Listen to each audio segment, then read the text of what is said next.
13 coureurs forment l'échappée du jour. Si Brian Cocard et André Greipel visent les points du sprint intermédiaire à Moléges, Thomas De Gendt ou Dani Navarro visent eux la victoire d'étape. Greipel et Cocard se font piéger par Keisse Lindemann au sprint intermédiaire, passant la ligne aux 3e et 4e places. Un groupe d'échappés toujours chassé par le peloton qui revient à 10 minutes à 50 km de l'arrivée. L'écart fond, l'échappée semble condamnée, mais dans la descente du col des Trois Termes, Simon Gerrans chute et entraîne 3 équipiers de Chris Froome, dont Jan Stannard avec lui. Le groupe maillot jaune temporise, une aubaine pour les hommes de tête qui filent se disputer la victoire d'étape. Dans un final de costaud, le Belge Thomas De Gendt s'impose devant Pauwels et Navarro. Derrière, l'explication a lieu. Chris Froome, Richie Porte et Bauke Mollema prennent l'ascendant sur Nairo Quintana. Mais à quelques kilomètres de l'arrivée, une chute met à terre les 3 leaders.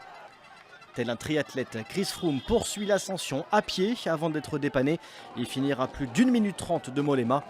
Il sera finalement reclassé dans le même temps que le néerlandais et conservera ainsi la tête du général. Première victoire d'étape sur un grand tour pour le Belge Thomas De Gendt qui devance ses compagnons de l'échappée du jour. Le Français Sylvain Chavanel est 5e, premier favori Bauke Mollema est 10e à plus de 5 minutes. Au général, Chris Froome conserve donc son maillot jaune malgré l'incident de fin de course et accentue même son avance sur Adam Yates et Nairo Quintana. Belle opération pour le Français Romain Bardet, 5e à 1 minute 15 du leader.